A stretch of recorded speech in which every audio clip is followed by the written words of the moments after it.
Kwingineko ni kwamba raia 13 kutoka Ethiopia waliokuwa wamevuka mpaka na kuingia humu nchini wamekamatwa na makachero wa DCI huko Loktang na sasa wameachiliwa huru.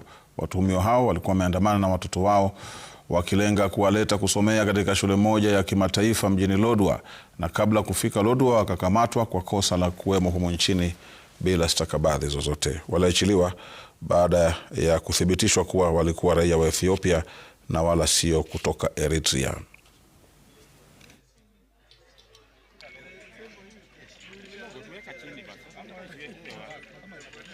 There was a misinformation regarding the kids who are coming to Kenya to join the Kenyan schools, and when we interacted with some of them, the parents were saying Kenyan kind of education system is very good, but that prior information was not with us. Yesterday when I called the Minister for Interior, and I want to say thank you to him, because these kids and their parents are out because he called. After listening, I explained to him, and he was very remorseful that never again should this kind of thing happen, and that's why they were released.